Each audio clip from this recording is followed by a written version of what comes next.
People are asking, what is Judo Law? Judo is a martial art that uses the opponent's strength to defeat them by not opposing it directly. Gary C. Johnson created a method of practicing law based upon that principle. It worked so well, he named it Judo Law. To see the results, go to GaryCJohnson.com.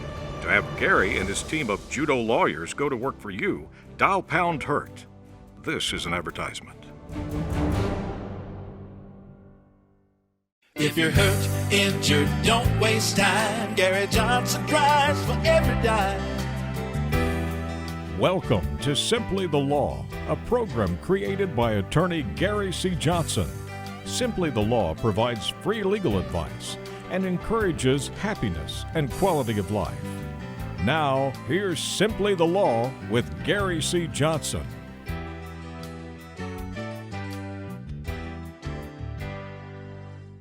Hello, everyone, and Happy New Year. I'm Keith Casebolt. Welcome in to Simply the Law. My dear friend, good to see you, Gary Johnson. Wonderful to be here.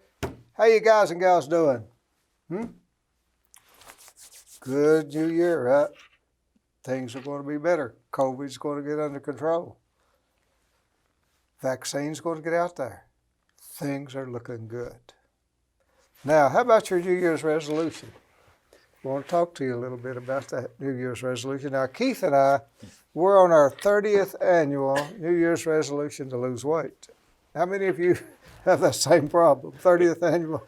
Listen, if there's one thing about it, Gary and I have been consistent. That's right. We have stayed the course. We have fought the fight. That's right. We haven't won, but we fought the fight. Now, I want to talk to you about losing weight. Okay? And I'm going to use you a little example. When my son GC was in Little League, we searched the 7 C's for the right glove and spent the money so he could catch the ball. So we went through glove after glove after glove so he would be able to catch the ball. There was only one problem. We didn't get to the root of the problem. He was afraid of the ball. The glove had nothing to do with it. He was just afraid of the ball. Which we all have been there, yes. Which I finally come to that realization after buying about 10 gloves. Okay? Now, give you an example.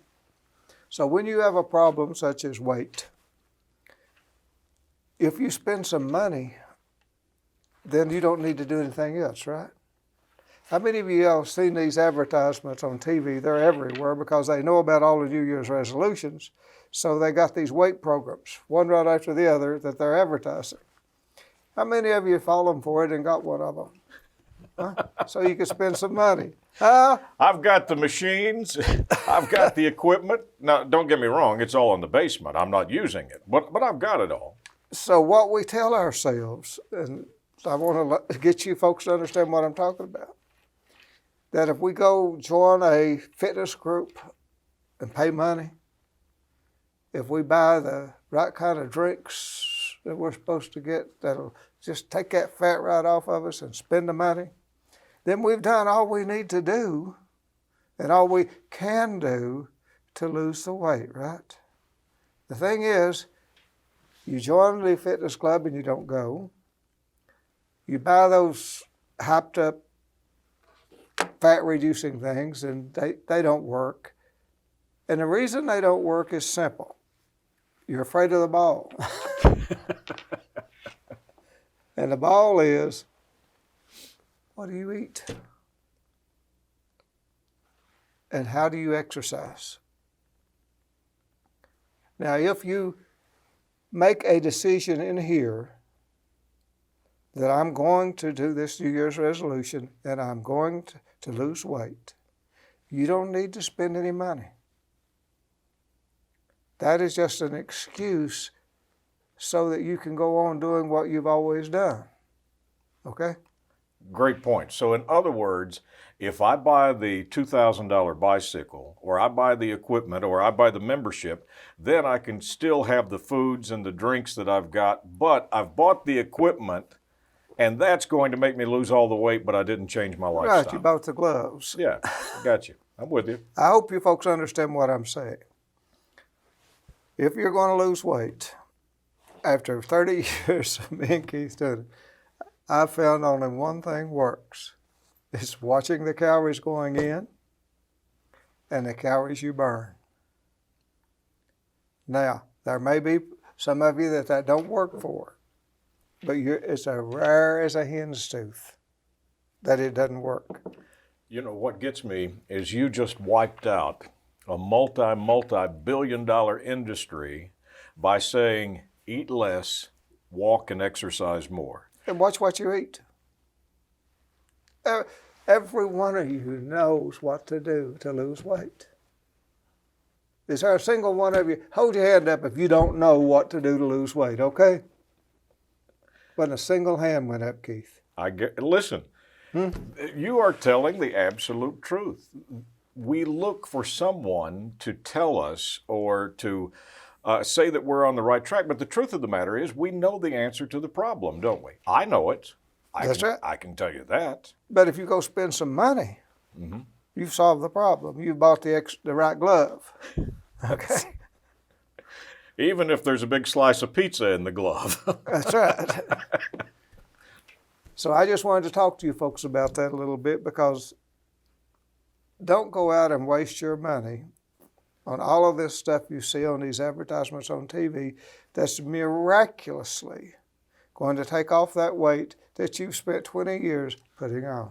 Now, wait a minute. How about this new thing that they've come out with on television? You've had to see it. You can actually sit in your recliner, and it's just two little pedals that you put your feet on, and you don't even have to get out of the recliner. You can sit there and pedal, and you lose weight while you're in the recliner. If you would pedal. The problem is, that's not going to happen. But you can spend your money, and that is a socially acceptable excuse then to say, I'm doing the best I can do to fulfill my New Year's resolution. I joined the fitness club. I bought all of this stuff they're selling on TV. I still don't lose any weight. I just can't understand why. Well, it's simple, my friends. And I don't mean to put pressure on you. I'm just trying to get you to save your money, because if you're not going to diet, that's okay. Just don't go wasting your money. You know, that's the thing I'm saying to you. I love what you're saying. You're saying take all that money you were going to spend, go ahead and put it over there in the jar, and then you're empowering people to say, you can make the decision to say today, I have decided to eat less, exercise more, lose the weight, and save my money. And once you reach the goal, you got the money. Everything that you'll do and accomplish in life, you first have to reconcile it in here. If you ever get it to the point to where you decide, yes, the decision has been made, I will never listen to the chatterbox that tells me it's okay to cheat on my diet. I will shut it down when it tells me it's okay to cheat. Just this once, after all, right? You could just have this donut, it's okay. I know, I've been there. That's the reason I know it. Yeah. I mean, I'm not talking to you from anything other than plain old experience here. If you want to lose weight and get rid of the COVID weight, which I suspect a lot of you have, from being cooped up home, bored to death, and what do? You eat. Yeah. And you're going back to the happiness factor, that we've got this light at the end of the tunnel, that the vaccine is here, that pretty soon spring will be here, things will be opening up, and you're going to be able to get outside and do a lot of things. But if you don't have your health and your ability to do it, you're not going to be happy. And I've already started my gardening. I found that if I garden in January and February, it's over by the time I get to March and April. Time to harvest? You understand, right? I want to see that garden. Oh, yes. Yeah. All you do is get to talk. Yeah. You don't have to plow anything. You don't have to dig up anything in January and February. It's just, it's a good time to garden, folks. The imagination garden. Oh, the imaginary garden. The lettuce is already Every one of you coming up. knows exactly what I'm talking about. It's Anita was accusing me of that the other day. You sure talk a big tale about a garden this time of year, every year. And I said, well, Maybe someday I'll actually have the garden. Who knows? Okay, let's go to the computer. There's some stuff I want to talk to you folks about. There's our number if any of you need to call us. We're in Lexington. We have a very nice office in Lexington. If you need us, GaryCJohnson.com. In general, please make sure you have underinsurance on your insurance policy that protects you and your family. Please look at your policy. There's an outfit that says, that's advertising, we're going to only sell you what you need, and they got some ostrich or something there. Guarantee you that they will not sell you underinsurance unless you demand it. Gary, I had an individual give me a call the other day that unfortunately was in an accident. And the individual was complaining the whole time that the person that hit them had absolutely no insurance. And the first question I asked was, well, do you have underinsurance? Wouldn't have done him any good. Uninsured motorist, what do you have? And there was no insurance on the other side. He didn't have any either. No, but he was thinking the whole time that everybody that's going to be on the road is going to have all of this insurance. Except me. Except me, so therefore, if anybody runs into me, I'm going to be okay. Well, what was the case? The person that actually ended up running into him didn't have any insurance either. Now you have people that have lost their vehicle. They've got some bruises, some injuries. Bankrupt. And it's a total mess. Okay, back to the computer, folks. I'm going to talk to you about happiness because Keith and I have reaffirmed our New Year's resolution that this is a year that we're going to be more happy than we were last year. And there's a book called The Art of Happiness, written by the Dalai Lama, who was the spiritual leader in Tibet, and a psychiatrist by the name of Howard C. Cutler. Now, I'm going to read to you some stuff from this book. There are some profound things in here about happiness. This is The Art of Happiness, okay? And I hope you don't mind me reading to you from it. And at the end of the year, Gary, you and I got into a conversation about life, and we were talking about all things from people winning the lottery to people obtaining things in life. And you started talking to me, telling me, Keith, what good is it if you're not happy? I mean, if you don't have happiness in your life, there are no monetary things or material things that's going to bring that happiness to you. Okay, after you hear what I'm going to read to you, my friends, each and every one of you are going to reprogram your brain, and you're going to be happy, right? Mm-hmm. Here's the interesting thing. Let me see. This is that Dalai Lama, that spiritual leader talking. He said, I believe that the very purpose of our life is to seek happiness. That is clear.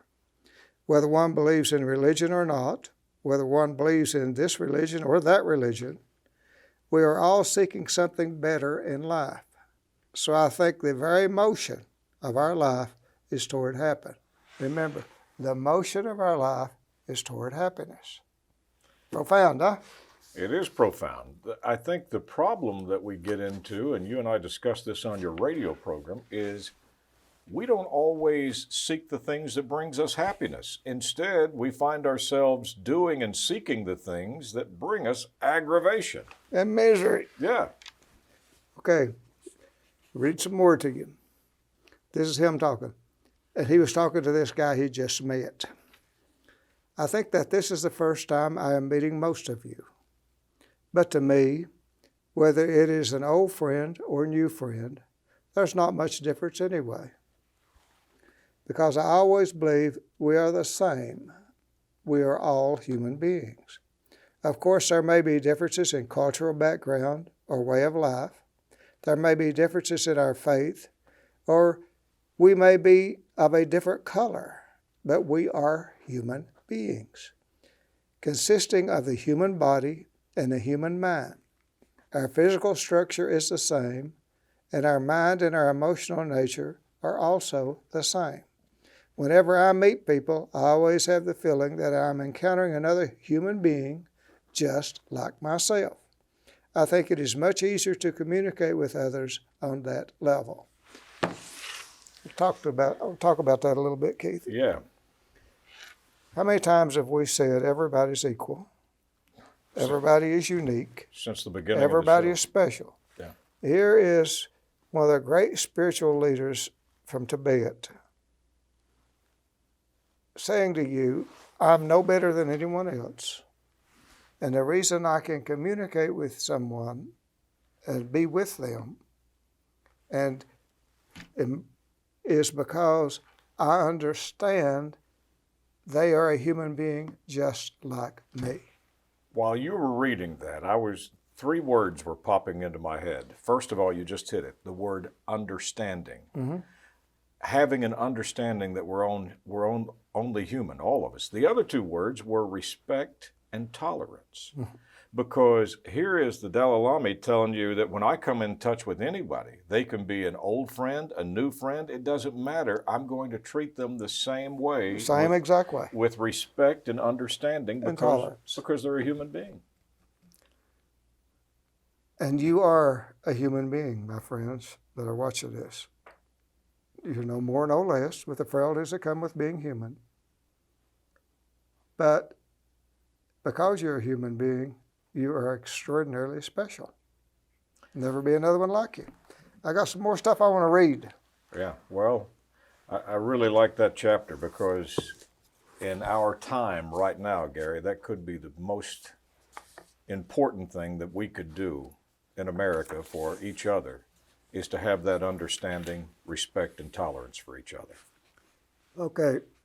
Now, this is the psychiatrist that wrote the book with him. He's now the one that I'm reading from where he's talking. Our days are numbered. At this very moment, many thousands are born into the world, some destined to live only a few days or weeks, and then tragically succumb to illness or other misfortune. Others are deemed to push through to the century mark, perhaps even a bit beyond, and savor every taste life has to offer, triumph, despair, joy, hatred, and love. We never know, but whether we live a day or a century, a central question always remains, what is the purpose of our life? What makes our life meaningful? The purpose of our existence is to seek happiness. And then they go on to say, but is it a life based on seeking personal happiness by nature self-centered, even self-indulgent? He says, no. In fact, survey after survey has shown that it is unhappy people who tend to be more self-focused and are often socially withdrawn, brooding, and even antagonistic.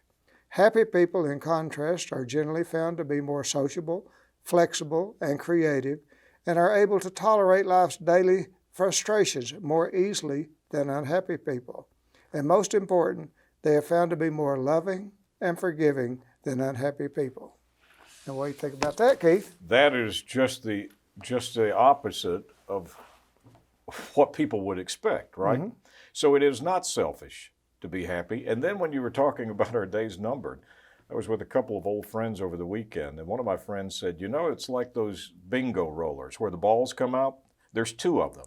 There's a tumbler with people coming into the world, and then there's a tumbler with people's numbers that are going out of the world. And they're both constantly turning, and those numbers are popping up, and we're just in there. So This book is saying, while we're here, while we have today, which enjoy it and make the most of the dash. That's what he's saying. Be happy. Okay? I'm going to read you some more because this was pretty interesting stuff to me. You see where I spend my time wasting it, reading, right? Which brings you happiness. Well, I found that there's so much knowledge out there, and I thirst for it. And the more I read, the less I realize I know. That's the problem. Okay? Great point. So I'm going to read you about the sources of happiness. Okay? This is interesting. Listen up, folks. 2 years ago, a friend of mine had an unexpected windfall. 18 months before that time, she had quit her job as a nurse to go to work for two friends who were starting a small healthcare company. The company enjoyed really good success, and within 18 months, they were bought out by a large conglomerate for a huge sum of money. Having gotten in on the ground floor of the company, my friend emerged from the buyout dripping with stock option and cash, enough to be able to retire at the age of 32. I saw her not long ago and asked her how she was enjoying her retirement. Well, she said, it's great being able to travel and do the things that I've always wanted to do. But, she added, it's strange. After I got over all the excitement of making all that money, things kind of returned to normal. I mean, things are different. I've got a new home and stuff, but overall, I don't think I'm any happier than I was before. Wow. Now, you know, a lot of our friends will say, oh, wait a minute, Gary, give me the money and let me show you and prove you wrong. If I had all the money that this lady got, I would be clicking my heels and I would be happy every day. It's just not true, is it? No, it's a state of mind, the sources of happiness. Now, he goes on and gives another example, and I'm going to read that to you. At the same time, my friend was cashing in on her windfall profits. I had another friend of the same age who found out he was HIV positive. We spoke about how he was doing with his HIV status. Of course, I was devastated at first, he said, and it took me almost a year just to come to terms with the fact that I had the virus. Over the past year, things have changed. I seem to get more out of each day than I ever did before, and on a moment-to-moment basis. I feel happier than I ever have. I just seem to appreciate everyday things more, and I'm grateful that so far I haven't developed any real severe symptoms, and I can really enjoy the things I have. Even though I'd rather not be HIV positive, I have to admit that in some ways it has transformed my life. It has made me happier in positive ways. So 2 examples. Here is the greatest thing that could possibly happen to somebody. And after it happened, the lady found out that she wasn't any happier, maybe less happier, because she'd lost everyone. Here's an individual that had the most horrible thing that could have happened, but because of the love of being alive, ended up being happier. The point here is, don't worry about what you don't have. Learn to appreciate what you do have. Then you can be happy. If you focus on what you don't have, you cannot be happy. But if you focus on what you do have, and the wonderful things in your life and your family and things like that, then you can be happy. That's the key to this. And getting more and getting a windfall is not going to make you happy.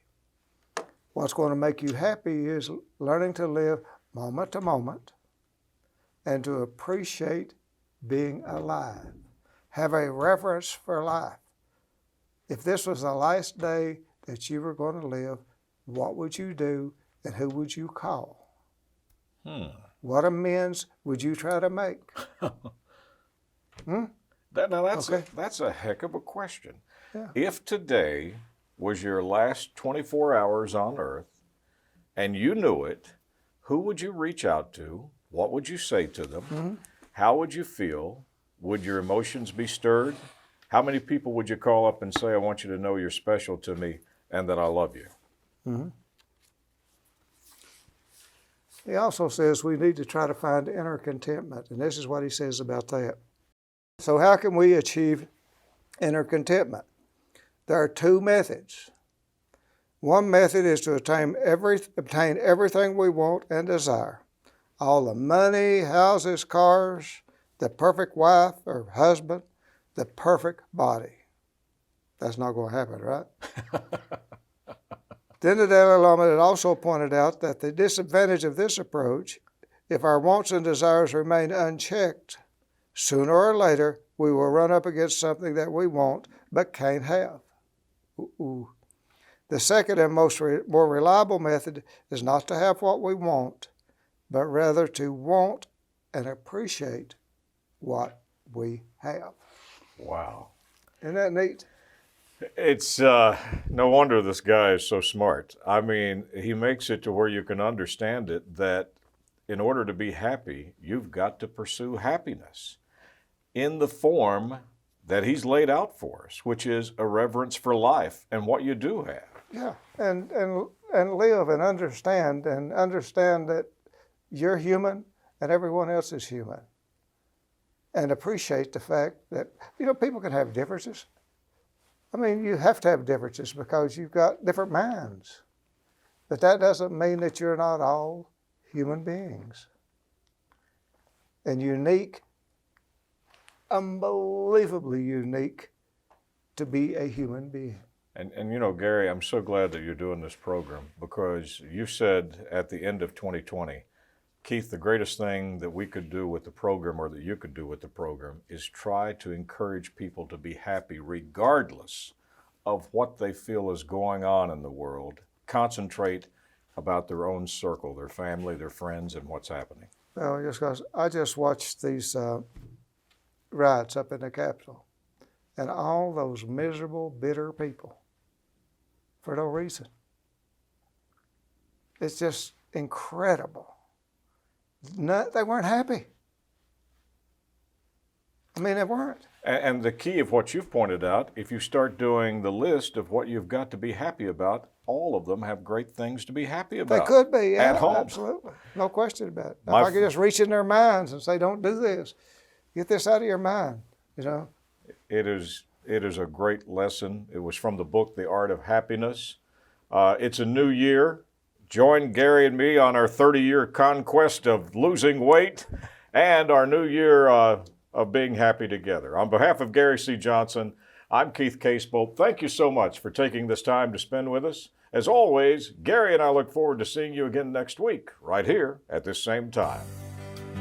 Thank you for watching Simply the Law, a program created by Gary C. Johnson.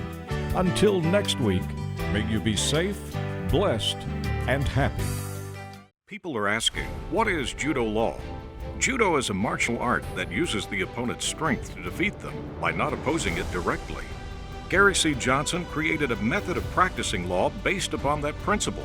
It worked so well, he named it Judo Law. To see the results, go to GaryCJohnson.com. To have Gary and his team of judo lawyers go to work for you, dial #HURT. This is an advertisement.